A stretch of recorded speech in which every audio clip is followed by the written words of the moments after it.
Ari has a real job. It's Friday and we are live and alive. This is not Ari the Data Queen. I am Hazelnut Rawls, joined by analyst Hole Matt Mascardi. It's just depressing without Ari in the press. Look, I know, but somebody has to do work at this company. Well, she can get a bunk bed and do extra work. I mean, is that how that works? Raising a child and doing Matt, all the data crunching and all the programming. In a headline that I don't think any of us are covering, Samsung just announced that it wants its executives in the office working 6 days a week. So why can't why can't we put Ari to work either on Saturday or Sunday? It's her choice. She can work Saturday or Sunday, and then she could have done the show with us today. Do they know that everyone else is talking about 4 day a week? No, this is executives only. Executives. So now there's an incentive never to become an executive, is what you're saying. Good. All right. Good. What are we doing? You're on today's weekly wrap-up, more Tesla and an extremely special and long-winded and potentially boring and definitely ranty screed against a-holes. Yeah. Not only from Matt Mascardi, but I think a little bit from me, too, unfortunately. Yeah, you get a cameo a-hole this week because you got so triggered. I've never seen you so triggered. I don't even know. I'm already over it. You're going to do it. You're going to do it. All right, let's start us off with the story of the week.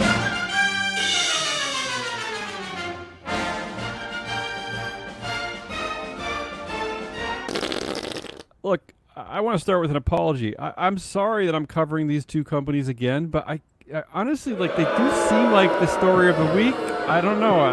It's terrible. I can't help it. So Tesla, big in the news this week for so many reasons. A lot of things. First of all, the one that I'm most fascinated by is that Tesla seeks to revive Musk's $47 billion pay deal after Judge says no. So their proxy statement came out this week. I did a lot of hate reading of that, a lot of cringy hate reading. So what they're doing is they're asking shareholders to approve his horrible pay plan again. Mm-hmm. They're also asking shareholders to let the company move from Delaware to Texas because of course, right? Mm-hmm. And they're also asking the shareholders to vote for the hardworking Kimball Musk and Nepo baby James Murdoch. Why did you say hardworking? I know that's what they said. That's what Robin Denholm said. So, yeah the hardworking Kimball Musk and James Murdoch. Also in the news when it comes to Tesla, just some random headlines. Tesla is recalling its Cybertruck vehicles due to dangerously defective accelerator pedals, Matt. Oops. Dangerously defective accelerator pedals. Oh, that's a Cybertruck at the door. It just ran over your house. I've been driving for 80 years. Do you know I still get this occasional twinge of fear that I'm going to accidentally overdo the accelerator at the wrong time. But Tesla just puts out cars that already had that built in, a defective accelerator. Was another one of the reasons the recall that it's ugly. It's the ugliest car ever made. Also in the news this week, Elon Musk fires more than 10% of Tesla's staff after alienating pretty much everyone who might have bought a Tesla. That's one headline. Yeah. These layoffs have caused so much confusion that security had to figure things out at the door. They actually had to they scanned some workers' badges, realized that they were fired, and had to send them back on the shuttles back to the parking lot where parking lot was. And then Elon Musk finally apologizes for something, but this is for sending out incorrectly low Tesla severance packages to some of the people who've already fired. So that's all going on at Tesla this week. When he fired everyone at Twitter, he just sued them for even working there in the first place. I don't know. Why is he I don't know. I don't know. Laughably I don't evil? know. Shareholders of Tesla, what are you doing? Yeah, what is going on? And by the way, shareholders of Tesla, your share price has gone from about around $400 less than 2 years ago to its current. I haven't looked today, but what is it, 150? What are you doing? I'm going to talk about Tesla also, but then let's move on. But I do want to say this about the share price in particular. He hit his tranches for the pay because Tesla was effectively a meme stock during the pandemic when everyone was home on Robinhood, excited about anything that wasn't a deadly pandemic. people were buying Teslas and they were like, on Reddit and they were buying up Tesla stock. In fact, none of the fundamentals supported Tesla. And we look at him in the rear view and we say, oh, he was a genius. But maybe he was a blip of the moment. And Tesla is a good car run by a mercurial and crazy human being. And it was never worth what it was trading at. So he made all of his money. It does have a dangerously defective accelerator pedal. It's this is what the 30th recall for Tesla. They're constantly recalling these cars. So all right, move on. Sorry. The second one I already apologized for. There was a congressional panel this week covering the story at Boeing. The headline: Boeing whistleblower details his concerns to congressional panel. That's from the New York Times. Here's a few choice quotes and other headlines from this story.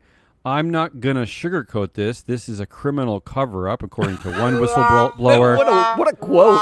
Another headline, a Boeing engineer turned whistleblower. There were 4 whistleblowers in total. Says the plane maker needs to ground all of its 787 Dreamliners now. That's what he's saying. Oh, good. Okay, good. And then another whistleblower said that the company threatened him and other engineers to keep quiet about safety concerns. So there's a lot of bad stuff still going on. And let's not forget, Dave Calhoun, still the CEO, because we're waiting for him to decide when it's appropriate for him to leave. Yes, he did get a raise. We learned last week he got a raise from last year. So this is all still going on at Boeing. Yeah. The most egregious thing about it is, forget the raise. The raise is ridiculous in and of itself, but it's because of equity. Mm-hmm. He literally got to, by extending himself to the end of this year, he gets himself to, I've got enough time as CEO to vest all my shares on termination or retirement. So he's going to get, for walking away, $30 million, right? For a job well done. That notwithstanding, if you walk into a room and there are not one whistleblower or 2 whistleblowers, but 4 whistleblowers at one company, do we need to even hear what they have to say? 4 people are blowing the whistle. How many whistleblowers do we have here? Well, we fired them probably already. We have just Ari and Jesse. Yes, that's why they're not on the show today. All right, the next story of the week. This is one that I want to cover and we haven't covered, but I feel like this is an appropriate story for us. The headline is Emily or Lakeisha, guess which one hiring managers chose. So this is research out of the University of Chicago and University of California. They studied racial bias in hiring by sending over 83,000 fake resumes to publicly traded companies. This is where it gets interesting for us. So, as you can imagine, unfortunately, resumes with black-sounding names were often less likely to get callbacks. But you need to say that they only... this was a controlled experiment in as much as they used the same resumes with slightly different language or names. Exactly the same resume, but just tweak the name, right? Yeah. It was effectively this wasn't the meritocracy. This wasn't Strive's meritocracy. No. Yeah, those doing the hiring favored resumes that might be presumed to be from white candidates by 24% on average. Okay, now this is where it gets interesting. The researchers are naming names among the more than 100 Fortune 500 companies involved. Hopefully we can get access to this full list. But I wanted to pull out some of the interesting cases here. So the 3 companies, I guess, that did the worst, that were the most discriminatory against non-white candidates was Genuine Parts Company. That's the company that owns Napa Auto Parts. I'm shocked. Okay, yeah. And Matt, according to our data, we have diversity power gaps. We have gender power gaps and diversity power gaps, but we only have it for a limited set of companies, the diversity power gap numbers, because the data people that we're working with only collects it for certain companies, right? Well, they have it for a wide range. We're actually in the process of getting more. But if you want, shout out to Denominator. Their diversity data is awesome.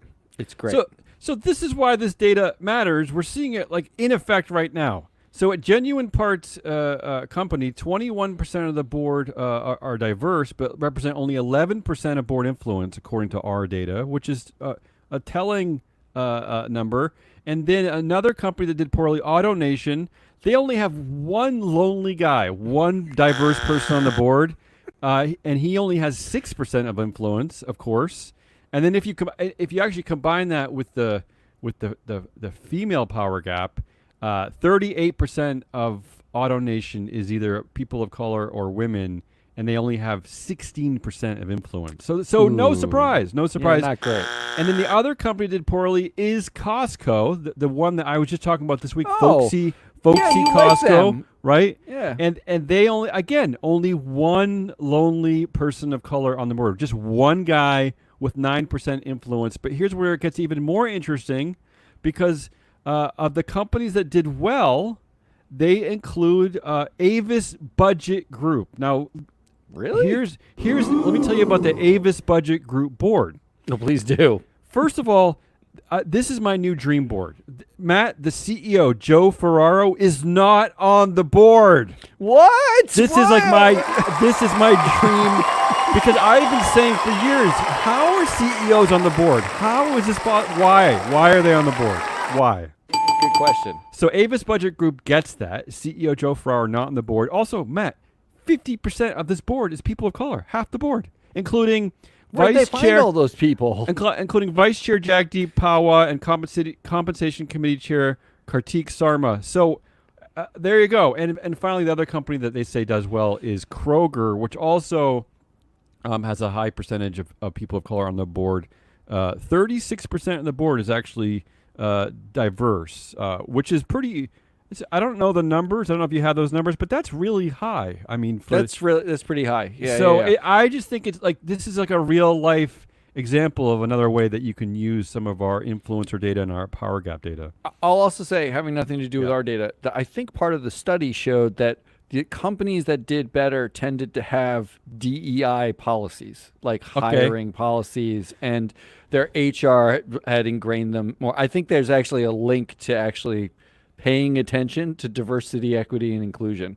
I don't know how that would exist, but of course, That's a perfect segue to my fourth story of the week. It's something we haven't talked about. We actually haven't done an analysis of the board of this company because it's a new company. I don't even know if it's in our database. But here's the fourth story of the week.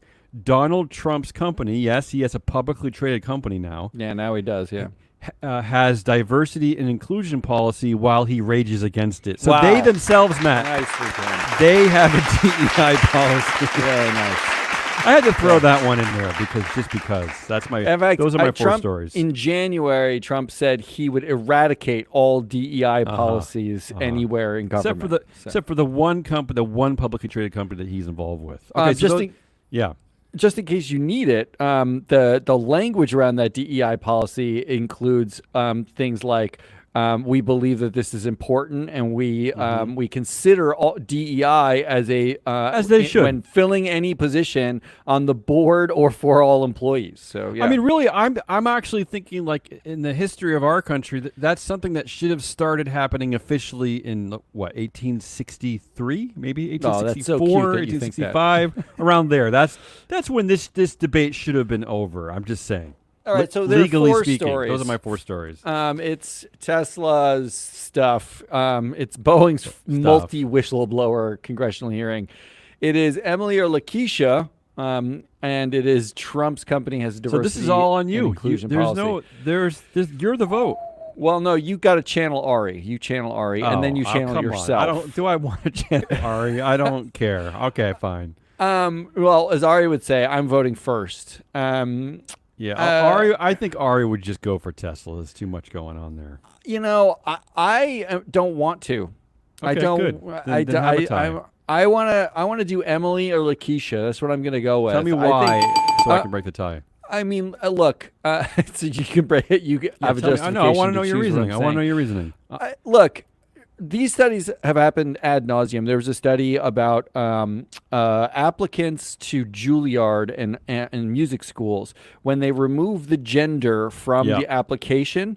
I mean, the applications are like you write some stuff, but you send in a demo tape. You send in yourself playing music. And they found that women were accepted at a higher rate when you just remove their names. Having like that suggests that Juilliard? Why the hell would Juilliard care? Like listening to the music and saying, and then looking at it and being like, "Oh, it's a girl." But Like that's not what? Juilliard. It's insane to me. Yeah. But this is another in the barrel of those dare studies you, Juilliard. that everybody would But love. this is to our debunk. wheelhouse, though. This is Everybody our would subject love matter. to say that like DEI doesn't matter and these policies are stupid Well, and they're trying to ban Don't them. say everyone. Just Get out. Certain Just creeps. get certain out. creeps. Yeah. So I'm going with that. Okay. I'm gonna because I refuse to vote for Tesla, and because you're probably gonna cover Tesla at some level, I am. and because I love how it overlaps a little bit with our data. No, it doesn't actually suggest alpha for those of you who need alpha. No. Not that I even know what alpha means, but What? Oh no, there's no alpha. but I'm just happy. I also. No alpha. But I'm just happy. Yeah, how are we gonna? We shouldn't even have. Come on. We shouldn't even have civil rights because has civil rights proven alpha? No. I mean, what do we should get rid of civil rights in general? Get rid of all equal rights. But I just love that I discovered a company today that didn't have a CEO on its board. So I'm going to break the tie and say, yeah, I'm going to agree with you that research. That's the story of the week. You're breaking the tie over Ari, who's not here. Yeah, there you go. That's the story. All right, let's get to what's next. That means Oh, we're doing Goodliest. Goodliest of the Yeah, week. you do it. You do it. All right, I'll do Goodliest. I'm going to go quick. Go quick. There are 3 Goodliest. Number 1, here's the headline. Apple removes WhatsApp and Threads from Chinese App Store. Okay, so right Do I now care? the Yeah. U.S. is talking about banning TikTok unless ByteDance sells Ban it. everything. I don't care. They Yeah. want to ban TikTok. First of all, I love it. Ban TikTok. Ban the internet. Fine. Done. Ban Yeah. ban all social media. Don't like discriminate against just TikTok. Also ban the autocrats that own the other social media things, the authoritarian regimes. Okay, I'm and okay that's with that. exactly what China did. They retaliated for the proposed ban on TikTok by banning Zuckerberg because they recognized him as an Look, authoritarian regime. I This is love ano- that. This is another reason why I'm fine with Apple. I'm fine technically with Microsoft. I'm okay. Look, I'll let you exist if you don't have an authoritarian regime like you just pointed Yeah, out. great. So One Zuck, share, one vote. No, Snap, no, Spotify, no. Like, stop it. No. Yes, stop it. There should be no dual class companies. So I like that. And I chose it for Ari for good All layers. right, what's next? Number 2, this headline: Fool's gold could actually be worth money. Here's why. I don't know what that means. Here's why I chose it, because I feel like Ari would have chosen it. Yeah, did it have batteries involved? It does indeed. I Oh, was okay, looking for okay. battery stories. Yeah. Fool's gold actually contains lithium as part of a lot of fool's gold, which is in short supply and needed for batteries Wait. for the green energy transition. I don't mind playing the fool here because I am a fool. But what the hell is fool's gold? Is that a thing? It's a real thing. Yeah. Fool's It's gold? like when you were a kid, you would get like fool's gold, and it was like it's pyrite. It's like I'm shiny. It lost. looks golden. It looks shiny and golden, and it's like lovely. And you used to pretend when I was a kid that it was gold, but it's Is that not. is that like Beyond Meat? Yeah, but except geological beyond meat. Yeah. All right. And third, and I think this is probably the winner Uh-huh. for Ari, not for Okay, us for Ari. necessarily. Here's a headline: 8 years into America's e-scooter experiment, what have we learned? E-scooter experiment. Okay. E-scooter experiment, What the and hell these is an are e-scooter. Yeah. well, like in other countries, they're more civilized. They actually offer these things. They're not talking about it as an experiment. In this country, they put like those electric scooters out. oh, like the as- ones you see like in Paris, like cities. Yeah, exactly. Yeah, You yeah. can The rent ones them, that- and you actually go That ones that places. disrupt traffic and teenagers get run over by cabs. And, Oh yeah, well okay. that might be the negative discussion. Yeah. But I want to talk about multiple studies now Okay, let's do it. have looked at the rental e-scooters in the United States, and they're asking the question: is there actually a net environmental benefit to these? And they're asking it by finding out if you would have walked but took an e-scooter, Yeah. then you, should basically walk. In America, you should walk. Well, it's worse for the 'Cause you're probably environment if you overweight. took the e-scooter, right? Okay. Is it? So, Why? because if you take the e-scooter, you're using energy for the battery, and then you have to recharge the battery. Oh, when well, if of you're course. walking, Versus you know, walking, like, of exact- course, of versus course. walking. Yeah. So they're trying to figure out whether e-scooters actually just discourage walking, which is better for the environment, or whether there's a net benefit because you're taking an e-scooter when you would have driven or taken some other. Yeah, form I of don't believe. transportation. I believe that if you would have driven, you're going to drive anyway. Well, what they found was even though nearly half of the respondents said they would have walked, to multiple surveys across multiple things. They would have walked, but they took the e-scooter. The net emissions gain ended up being positive for the environment because enough idiots would drive cars, and those cars are all uniformly terrible because they're not mostly electric cars in this country, that you actually are saving carbon emissions using the e-scooter. So they're calling the e-scooter experiment a win. Well, I mean, really, especially for like European cities, East Coast cities, where there's a high density of population, they do actually make sense. I mean, they do. Yeah. I'm guessing that people in Topeka wouldn't do it because I'm sure Topeka is like a half a parking lot anyway. It's probably easy to drive around, right? Well, wide streets. Unfortunately, the studies did not prove whether or not e-scooters create alpha. So that was not part of the study. Well, in Topeka it does. It does. So those are your three options. Apple removes WhatsApp and Threads in China because they had to. Fool's Gold actually has lithium in it for green energy, and e-scooters are good. I'll just go for Apple removing WhatsApp and Threads because I'm just happy. Anything getting removed makes me happy. You know what? I'm going to agree with you. I love a good authoritarian regime giving it to another good authoritarian regime. It's the China versus Zuck move. So I'm all for that. Which brings us back to me. Oh. It's time for asshole. Well, this is going to be a lot. All right. But I'm okay. I'm here for it. Are you sitting down? Yeah, listen up, everybody. Maybe some of this might be important. Right, first of all, I want to talk about Alex Edmonds. Oh, I wish you wouldn't.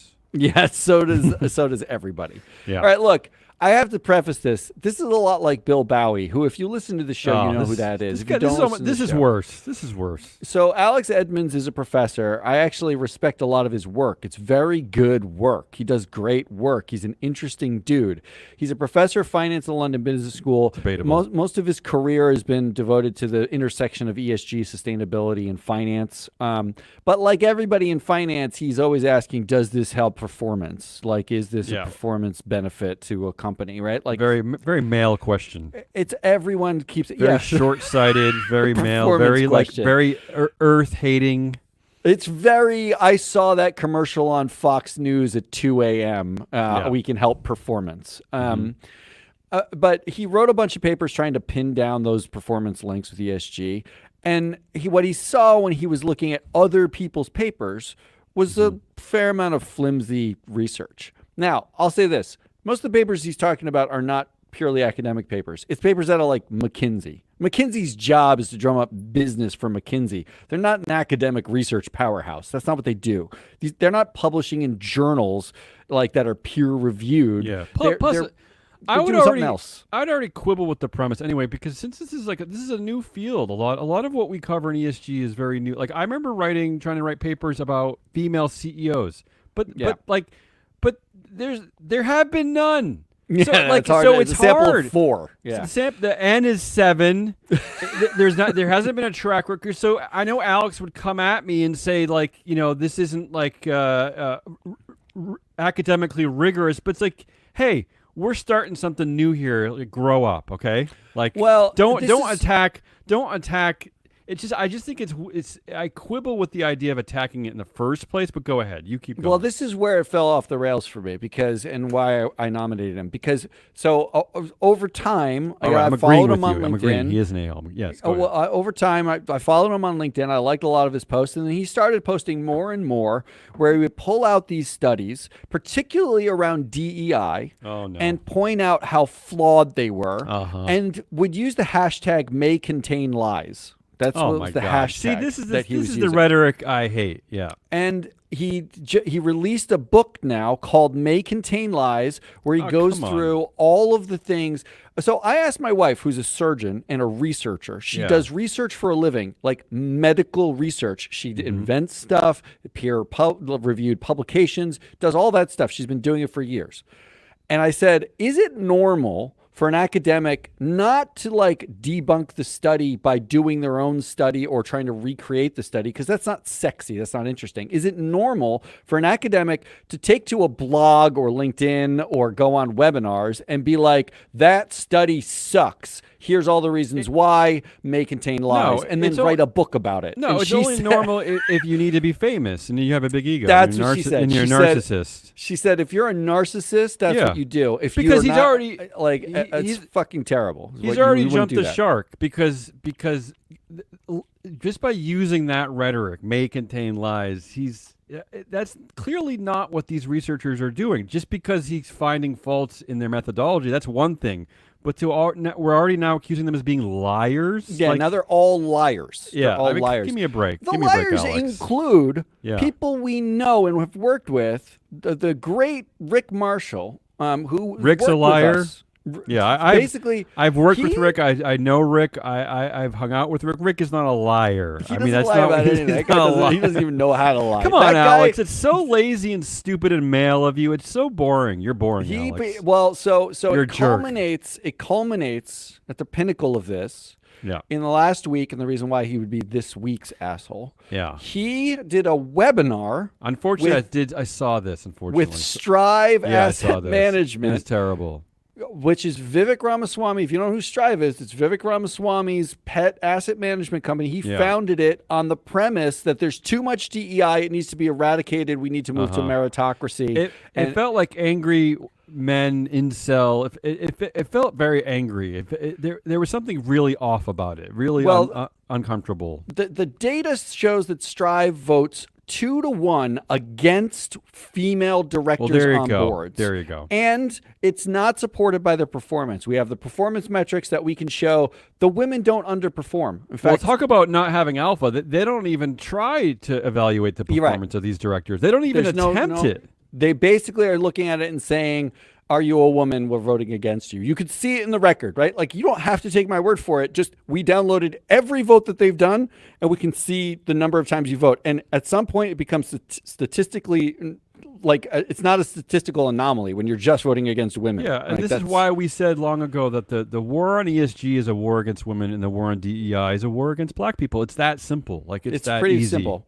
The webinar was titled DEI May Contain Lies. Here we go. And Edmonds went on it. He was, but why would he want to be a part of it? Oh, his book says May Contain Lies. His book is called May Contain Lies. He's on a book tour, and he's effectively saying this anywhere that will listen to him to sell the book, including through Strive. And what happened was, just like with Bill Bowie, who is anti-SBTI, and we'll get to him in a second. What happened was, the National Center for Public Policy Research, that's Doug Chaw's favorite organization, has a shareholder proposal at Boeing, of all places, asking for a, quote, report on risks created by the company's diversity, equity, and inclusion efforts. Well, Elon Musk did suggest that black pilots also had lower IQs or something like that. The conservative movement right now is trying to link DEI and every safety problem at a company, every failure at the company. And in their filing, they do an addendum to the filing, like a support statement to the filing. So in Boeing's filings, the National Center for Public Policy Research cited Alex Edmonds on DEI May Contain Lies webinar. You had to see this coming. And the whole thing is basically trying to cite Edmonds' work and what he said on the thing, including, this is a quote from their filing. This is what Edmonds says is their filing. But they said the negative impact of these bad studies then trickle down to all hiring and promotion and compensation decisions, sacrificing merit for diversity by limiting the pool of candidates under consideration in this way should be expected to have a negative impact on performance. Wow. They are drawing a negative link. They're twisting what Edmonds is saying to say having black, mandatory black people is negative for performance. Yeah, that's what they're trying to do. This is like the version of the Klan if it was intellectual, like the Klan at a debate club or something. So Edmonds.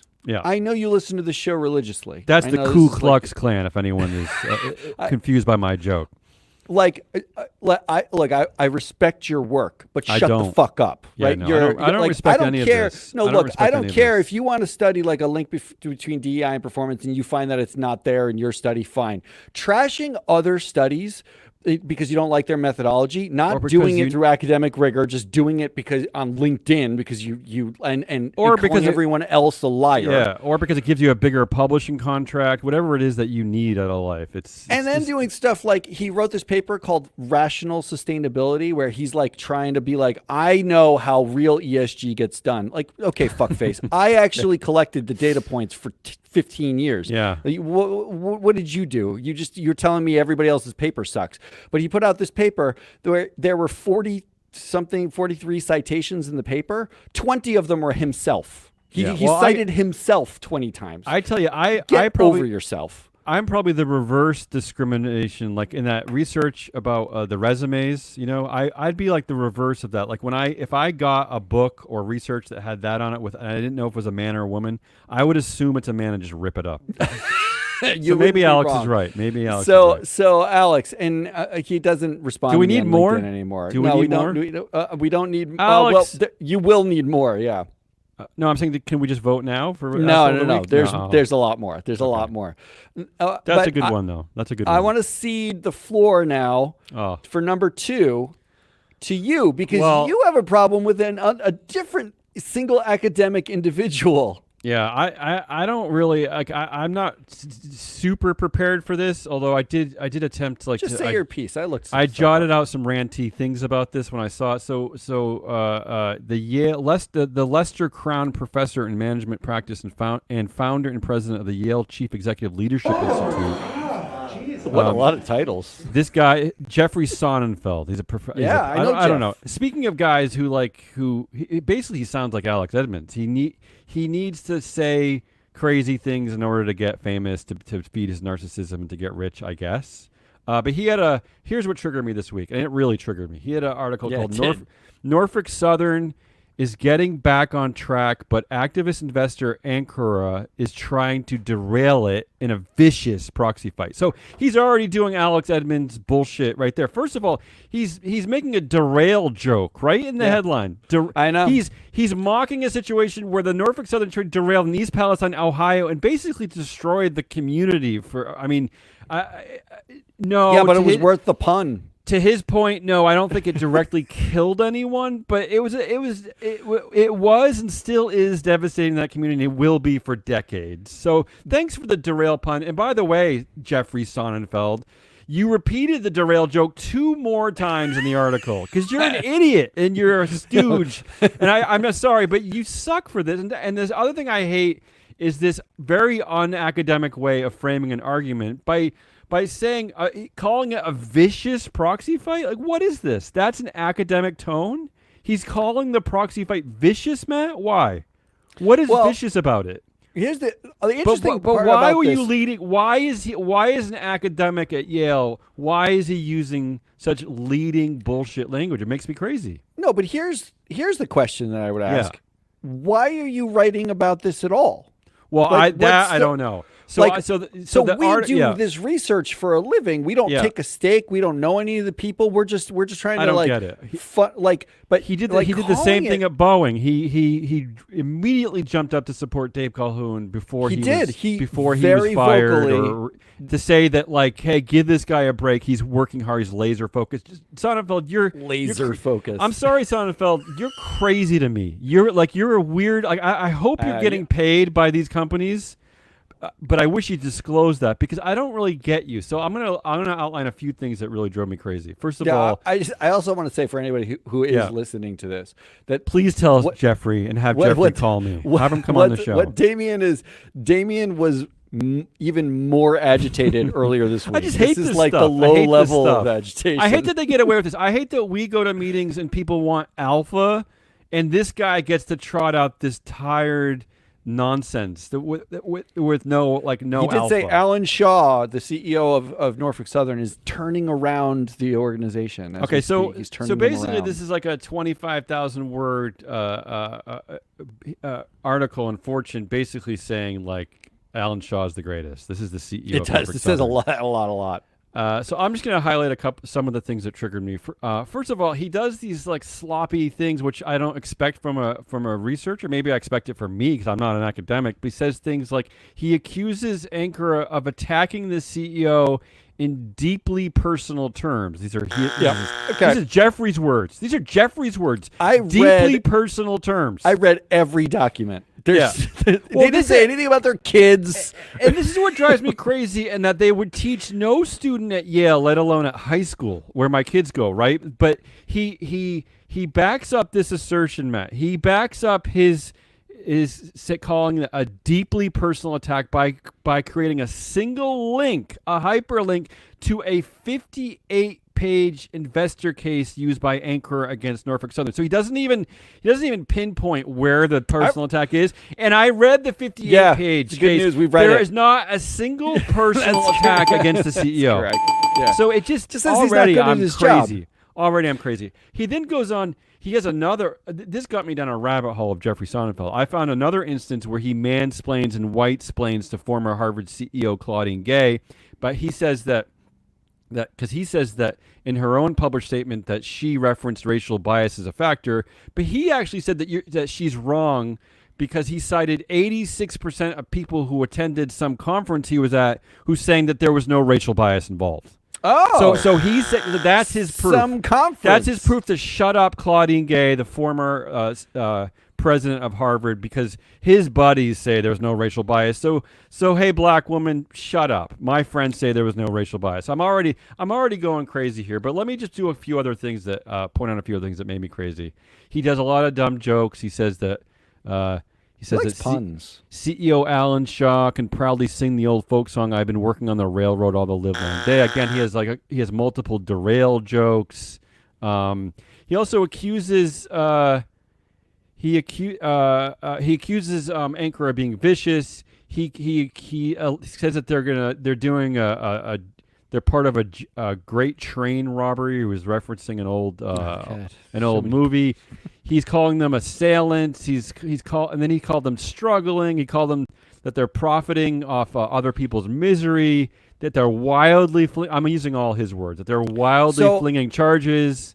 I mean, it's just like you can distill accusation this down. after accusation without any credence behind it. Yeah. Well, you can distill this down. He does. Go ahead. Sonnenfeld produced, for whatever reason, a 50-plus page slide deck and that's showing Norfolk Southern's performance. And can I just tell you that this is what got me off in the first place, is because what both of these sides do very well, right? Because I've been in this business for a long time, and where it always feels very disingenuous to me is that what both sides do is produce 800-page PowerPoints with highly cherry-picked data, right? Yeah. Because what they never do is present what you're supposed to do honestly, an intellectual, honest exercise, especially from an academic, is to present a little bit of both sides of the argument. But what Sonnenfeld does, and what Anchor also does, is just cherry-pick data that supports their side of the argument. And that's what proxy contests have become, Matt. You sound like Alex Edmonds. But why they're so irritating to me? I don't. It's a disingenuous exercise. First of all, yeah. It would be one thing if Norfolk Southern produced Jeffrey Sonnenfeld and Yale's slide deck. Mm-hmm. I would expect that. But Jeffrey Sonnenfeld and Yale seem to not be. They didn't cite anything that says that we're linked to management at Norfolk Southern. No. But they still somehow produced a 50-plus page deck. I don't know why. And defending we don't know why. Alan Shaw and Norfolk we don't Southern. understand why. And here's the other problem. Yeah, before you get to that, is that nowhere in that deck, because what Anchor is trying to do is install many new members on the Norfolk Southern board, including getting rid of Alan Shaw. What Jeffrey Sonnenfeld does not at all is any analysis on Norfolk's existing board members. He does none of it. No, in fact, there's not one mention. Yeah. And in fact, he wastes 1,300 words in his article on what he calls a golden age for railroad growth. In that section, Matt, all he says is that the industry is primed to do well, but he doesn't make an investment case why the current board or Alan Shaw should be the stewards to lead them through this. So that section, I don't care that the industry is going to do well. Why should Alan Shaw and the board be the ones who are there to lead them through it? That section's not even done by him. There's a hedge fund that owns a position that basically I looked into everything in that section. He's citing research by a hedge fund who's long railroads. Okay. So what are we doing here? So why don't I don't know why we're analysis? conflating those two. So, but give me some analysis on the existing Norfolk board, and then give me some analysis on Anchor's proposed slate, because there's a lot of good people in that proposed slate. So, Jeffrey, can you at least spend some time telling me why they are good, why those good? directors suck, or why Norfolk's like I don't know what you're doing. I don't get why this passes for intelligent research, and why he gets away with this, why he gets to call them vicious, and why he gets to accuse them of deeply personal attacks on the CEO. But I just don't get why this is passed off as normal research, Matt. This is why I was just so triggered. Look, we're going to cover Norfolk Southern's the proxy contest in a proxy countdown I don't want show to. as it gets closer. I'm already exhausted.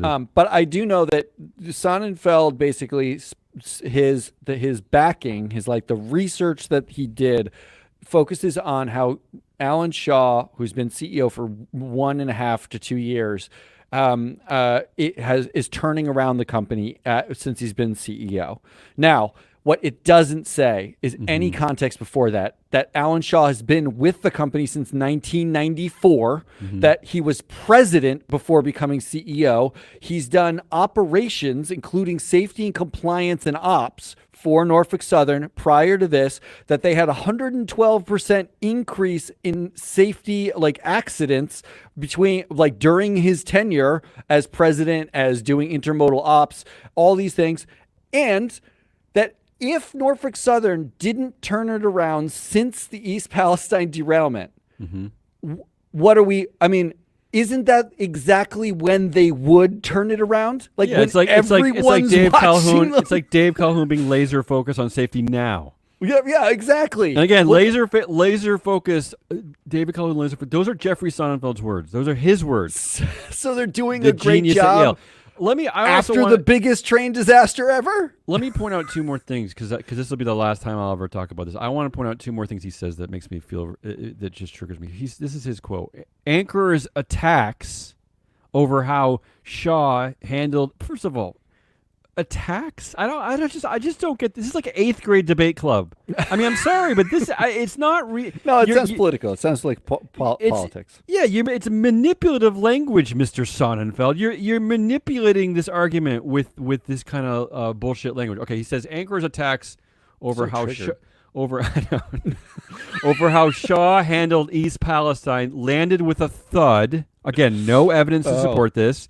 No, since it was hardly supported by any factual evidence nor the lived experience of those involved in the East Palestine tragedy, making it look like a rather naked attempt to profiteer by exploiting the community's suffering. So he's accusing Anchor of all this, Matt.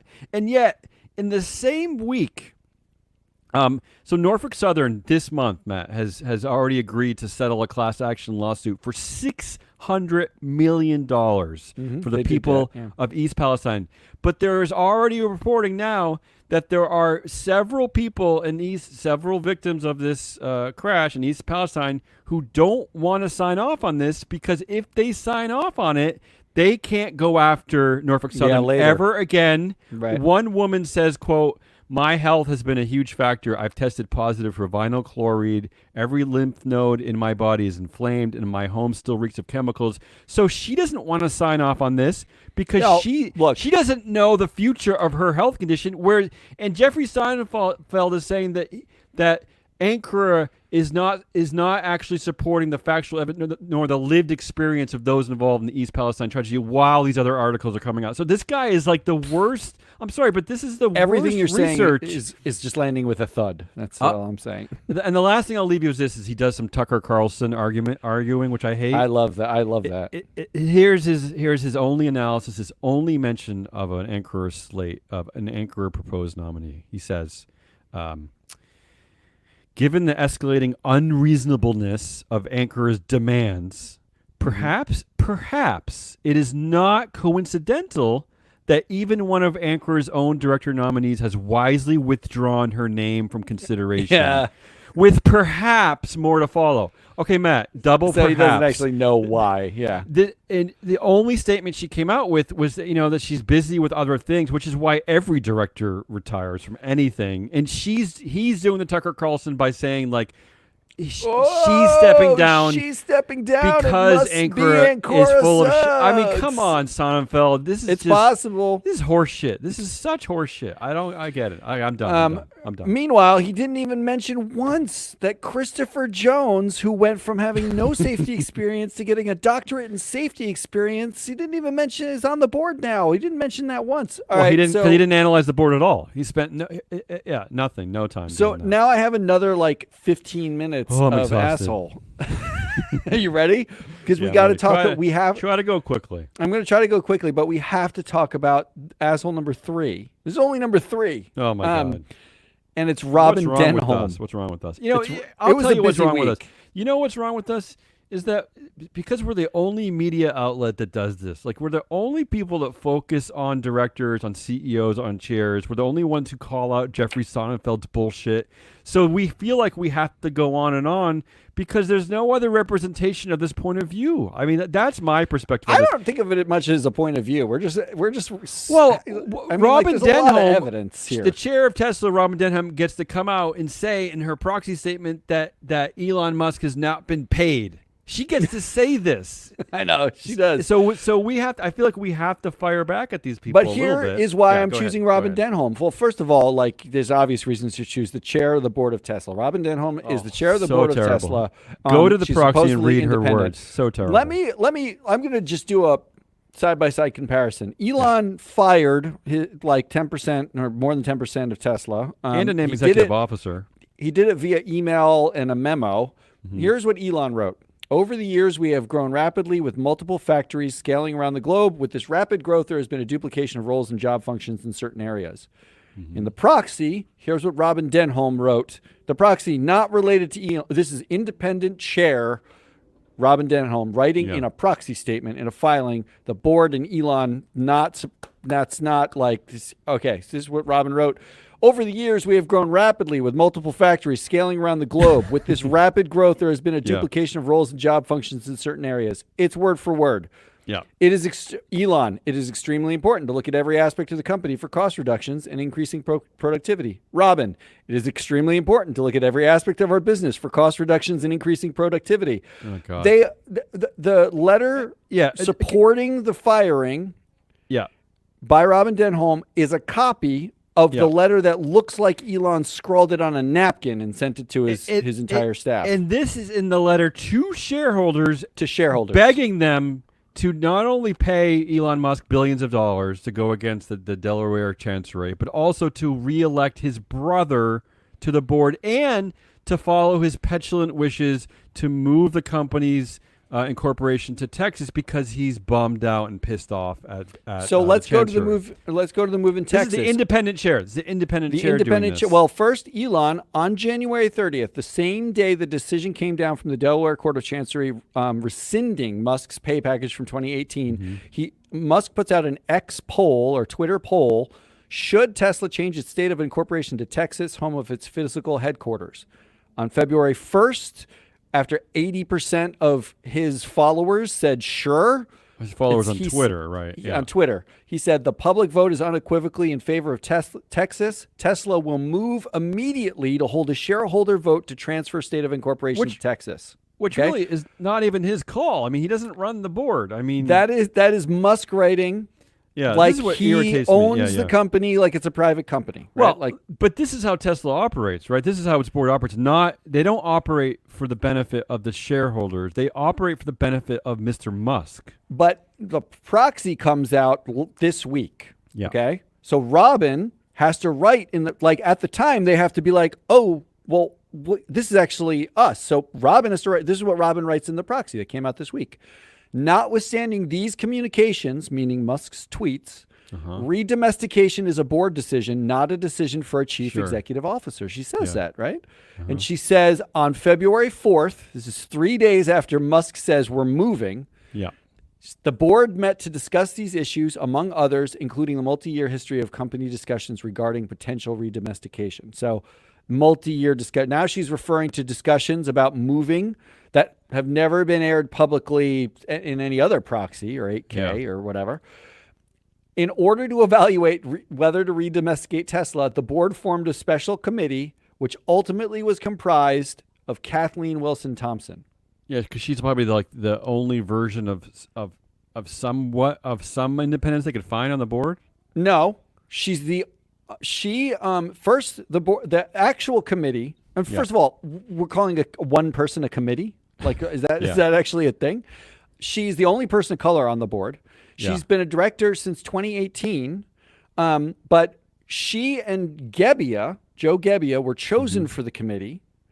But Gebbia recuses himself later, leaving just her. Why does he recuse himself? And the only reason why it was just those two is because the only two not named in the Delaware Chancery Court. Well, that was my point, right? Excoriating piece about how compromised the board was. Yeah.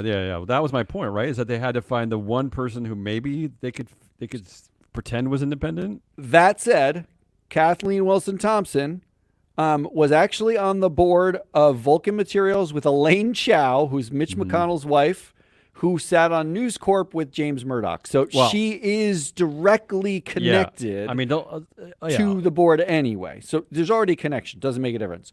Yeah. But this special committee starts off by looking at this very precise question of should the company be incorporated? Where should the company, they write it very specifically, quote, where should this company be incorporated at this time?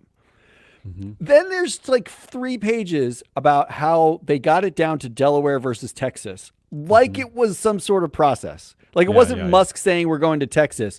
They said first identify jurisdictions where Tesla had a presence. Then they reviewed all corporate law in those 10 states or 5 states and found them to be mostly substantially the same with some, differences. The differentiator then was that Texas is where Tesla's headquarters are versus the other states. Yeah. Magic. We had magically got to Delaware in Texas. That was magic. Yeah.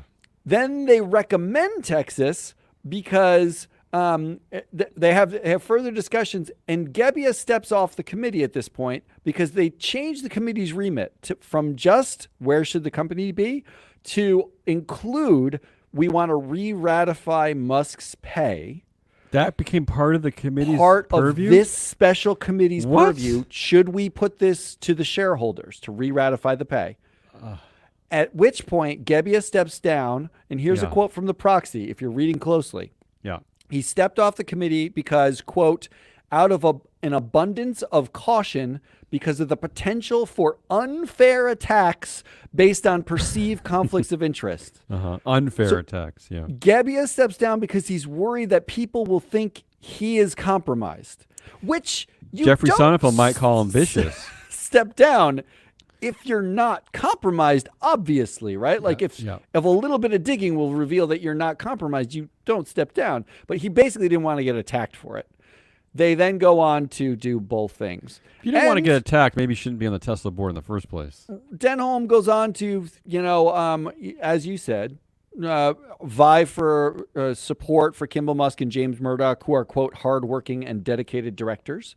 They go on to say, quote, because the Delaware court second-guessed your decision, the investors, Elon has not been paid for any of his work for Tesla for the past 6 years.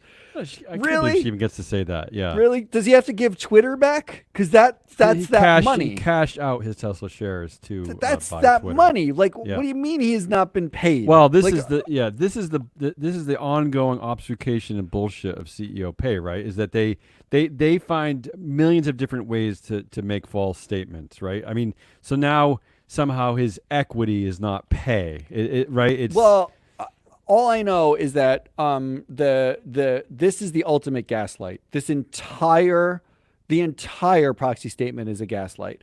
And there was a moment in time where Robin Denholm might have been independent on this board somehow. But at this point, it is absolutely clear if you are copying word for word whatever Elon Musk wrote in a memo he scrawled, and you are reverse justifying the fact that he said we're moving to Texas, and then you're saying you can't say that, where we should move to Texas, after a special committee comprised of one person who is the least compromised looking, but we can find links in 7 seconds to the existing board members. That is the ultimate gaslight. If you are an investor, actually, this is the proof that anything that we do matters. If you are an investor and you own Tesla, Yeah. there is zero universe. There's no justification that you could come up with to reelect anyone on this board, to ratify moving to Texas, the pay. There is no justification for it. If you want to, because you feel bad for Elon, sounds like a vicious attack. if you want to, you feel bad for Elon Musk because he's not wealthy enough, and you want to re-ratify the pay. That do your due diligence or whatever. But if you hire Kimball Musk and James Murdoch for the board again, yeah, what is the point? You're what is the point of you? The point is that you're admitting that the corporation of Tesla is there to please Elon Musk. It's just to please Elon Musk. It's it's to tickle Elon Musk. So those are your three assholes. I actually have two honorary assholes, and I'm not even going to do them. We'll come back to them. I'm going to try to say quickly because I think we're already entering the 7th hour of our show. But this is why this data that we produce is so important to me as an analyst and a researcher, because it allows those who use the data to free data, freeflowanalytics.com. Sign up, it's free. To analyze Tesla from this perspective, which is that our data shows that Elon Musk controls 69% of the board influence. And end of story, right? Yeah, that's it. End of story is that this is his board. In fact, even Robin Denholm, who has been a chair for 10 years. She's on every committee at Tesla. She has less influence than his brother Kimball, who is a nudnik. Okay, so this is why our data is so important to me, because it allows me to understand how the board is actually run, right? Because there's no other way of quantifying this control. I mean, yes, we can anecdotally quantify it by you doing a detailed analysis of her statements matching up with Elon's statements, but beyond that, this is the only quantitative way to prove that this is Elon's company. This is his board. This is him. It's all him. There's no doubt. So those are your three options. It is Robin Denholm, Alex Edmans, and Jeff Sonnenfeld. I don't think I can vote on this. Like all three. Can I vote for all three? No, you have to pick one for the week. I'm really the winner for the week. Otherwise, the show has no point. I mean, one would think because it had a point. Okay, one would think I would go with Sonnenfeld because I spent so much time against Sonnenfeld. But I'll surprise you, Jeffrey. I think you're probably listening because I know you love me. You respect that I'm because I'm entering a healthy intellectual discourse with you, which I'm sure you respect because you're the professor of the century or whatever you are. Like you're the greatest professor ever. I think so. I'm sure you respect me for that. But Jeff, I'm actually not going to vote for you. Ooh. And I'm not actually going to vote for Robin Denholm because I've been living with this experience for forever. Like this Elon Musk story is old, and she should have stepped down after the Kathleen McCormick at the Chancery. She should have just stepped down after that out of embarrassment and been like, "This is ridiculous. This whole thing is it's a mockery of the." She's poisoned. She cannot get another board position. Okay, but right? it's they're making a mockery out of corporate governance in general. So she should have already been stepping down. But that's like a tired story. I'm going right after Alex Edmans because this mischievous, manipulative way to attack black people, to attack women, to attack DEI in general because of your understanding of the right way of doing everything is just like it's academic mansplaining and it sucks. I just hate it.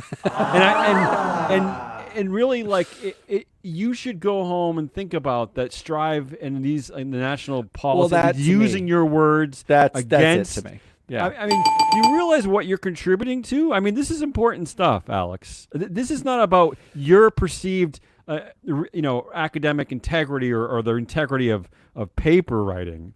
I mean, this is an actual effect, on people. That to me is the point, right? Because you may be living in a world that's more nuanced, even though you're calling everything may contain lies, which is no nuance at all. Or you're living in a world with no hardship because you're clearly willing to throw yet another monkey wrench into decades of civil rights struggle by your bullshitty books that suggest that people are lying during their struggle to get equal rights. I mean, you're just Alex. You're lazy. I mean, I'm sorry. I'm very triggered this week. Very triggered. Yeah, you're very angry this week. I am going to go with angry. I'm going to go with Robin Denholm. And I want to go with Robin Denholm specifically because you break the tie then. Well, how often for Ari, you break the tie. Yeah. How often do we see you just wrote down the words that Elon Musk wrote down. She's an empty shell. She's an But empty vessel. She's a shill. I have to go for Ari. Who would Ari agree with? Come on, you know Ari's agree with me and Alex This is Edmonds. hard. No, Ari always agrees with me, right? Ari's giving me the thumbs up that she always agrees with me right now. You can't even see so her. She's like hidden going behind with two monitors. Robin Denholm is the come winner, on. asshole of the week. Oh. Which brings us to... Can we get over the show? Headliniest. Can we go quickly now? Yeah, now we can move quickly. Headliniest of the week. I have two options. Go. Headline of the year to me. Oh, stop! Is this. Stop. You don't. Here's know the. that. I have two. There's two. So the first Yeah. headline is Tesla's board needs to be refreshed. Corporate governance expert says. Oh, is that me? I'm a corporate governance expert. Actually, I'm clearly not. Like, really? Really? That made me laugh out loud. The expert was the Weinberg Center for Corporate Governance at the University of Delaware, Charles Elson. Who should we target? Should we target Kathleen Wilson Thompson? She's black. Is there any more obvious thing? Like, how is this a news headline? Their board needs to be refreshed. Well, unfortunately, it probably is. But what's your other headline? The other headline is the headline of my dreams, which is gay furry hackers attack right-wing news outlet. That's a good one. I love everything about that headline. All right, here's mine. I call him stupid or stupider. All right, I have two stupid choices for you. First, will Texans? This is how terrible the anti-DEI, anti-ESG woke wars have gotten. Here's the headline: Will Texans accept new woke cups from Starbucks? The cups are woke. How are the and cups here's woke? why they're woke: because they feature 20% less plastic. Oh, that is woke. And because they have raised bumps that help the employees identify them more quickly, and because because they all use the same lid, because they don't have to waste like making too many lids. And this is the wokest It's the thing. 20% less plastic. But now we have to wonder if Texans can handle this. This is the state of our existence. I did read the article, and I like that they said these cups do feel sturdy, though.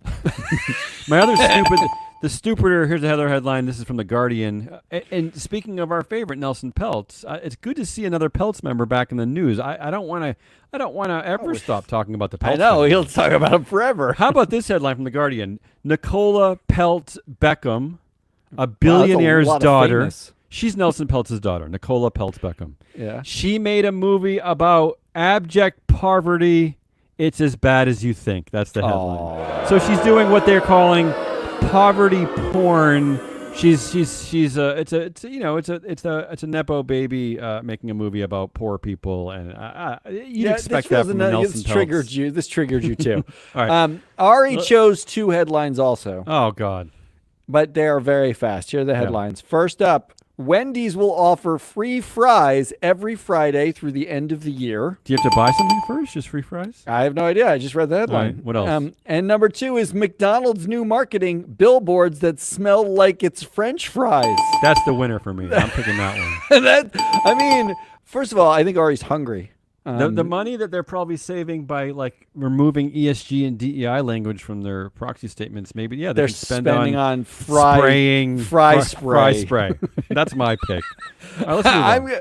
I'm going to Yeah, you choose that one also. That's right, the just to big move on. Come winner. on. And let's move on to who won the week. Get out of here. And Come on. predictions and get out of here because otherwise too I'm much. afraid It's too Damien much. might melt from Come on, triggerdom. give me a break. All right, who This won is the what week? happens because we got rid of our woke data Wednesday show, which usually had all our boring arguments against. I know. ESG Now we're just professionals. boring people in the So middle now of we're this keeping it show. Friday. Okay.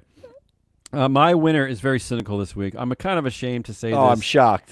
But I just had to find some good news in this. I'm saying my winner is the 10% of Tesla workers who don't have to work for Elon Musk anymore. Oh, wow. And I say that hoping that they'll get a good severance package and they'll find Not good, accidentally low. yeah, they'll find good work elsewhere. I definitely don't want them to be out of work, but I just can't imagine working for that tyrant. So maybe that's Ari's good. winner of the week was better than yours. It Yeah. was potatoes. Why? Because they're getting killed. They're getting killed because of the Well, look, there's going to Wendy's be and more of them. McDonald's. They're going to be forced to breed and make more of them for all that fry spray Wh- on billboards. who's your and winner? Free Who's your fries winner? on Fridays. My winner is woke appliances. Oh, I'm glad someone talked about this. Yeah, go ahead. because here's the headline: Republicans delay war on woke appliances to focus on actual war. That was an actual headline. Again, this is the current state of our discourse. We are now calling appliances woke. We are calling cups woke. Yeah. Just so you know, I thought this was like an exaggeration. I thought it was like, this is something. But they were actually the House GOP, the conservatives in the House of Representatives in this country had dubbed this Appliance Week, in which they were going after Biden administration asking for more efficient appliances in people's homes. Absolutely. They called this is real life. This is real life. They had to scrap it because there's a war in the Middle East. So they actually. I love everything about that. This is real life, people. Woke appliances are the winner because now they can go on being woke. What are your predictions? You got any predictions? My prediction is unusually optimistic. I know I'm going to be wrong because I'm always wrong. And usually when I'm optimistic, I'm a fool. You're definitely wrong. There's a 100% chance of wrong. But I actually think, like, with everything going on, the tides have turned at Tesla. The tides have turned on Elon Musk. He's destroyed Twitter. You know, the people don't want to. Tesla sales are down. People don't want to buy Teslas anymore. He's destroyed the share price at Tesla. Delaware destroyed. He's just a fool. The accelerator pedals don't work. All of his promises. Do you know that we were supposed to be on Mars by 2024? That was one of his old promises, that people would be on Mars by 2024. So, I booked my flight. What I'm saying is that the genius legacy of Elon Musk is constantly crumbling, and I actually think that shareholders are going to reject all this bullshit at Tesla. Ooh! I think now is the year. This is the year. Never gonna happen. I actually think this is the year. That's my prediction. Hope you're right. That's my prediction. I think you're wrong. Ari's prediction here is Idaho's GDP grows 43% in the next year. Ari, Maine has potatoes too, not just Idaho. not as many. Come on, Idaho potatoes. That's where it comes from. All right, which leaves me with my prediction. Yeah, come on. My prediction is, for the Proxy Countdown, I actually listened to Abbott Laboratories. We did the Proxy Countdown yesterday. Abbott Labs was the company. I listened to the first quarter earnings call, and there was this nugget that they said in the call towards the beginning. The company launched a nutrition shake designed specifically for people taking weight loss drugs like Ozempic to offset muscle loss from the weight loss drugs. So my prediction is that the makers of the weight loss drugs, now everyone who's taking those weight loss drugs have to go out and buy an Abbott Labs shake to get some more muscle back because they lost all that muscle. Well, the makers of the weight loss drugs need to offset that muscle regain because now they're getting more muscle. So they're going to launch a new pill called Ozempic, which adds a small amount of steroids so you get some muscle, but also muscle-eating bacteria, so it's not too bad. You can take all three medicines, and finally, you get the weight off. That's my prediction. I actually agree with you. I think we're going to get to a point where we're going to see everyone's bodies constantly gaining muscle and losing weight at the same time. We're all going to be we're all going to be rippling. We're all going to be it's weird balloons. All right, come on, let's get out. All right, that's it. That's Hazelnut Rallis. I am analyst Matt Mascardi. We are Free Float. If you want free data, this show is sponsored by freefloatanalytics.com. Go put your email address in. That's all you got to do. You get free data on 80,000 active directors across the entire world, how influential they are, how they perform on everything from TSR to earnings. I use carbon, it for every show. I use it for all our research. It's all there. You can get it for free, so go do that. Until next week, goodbye. Woo.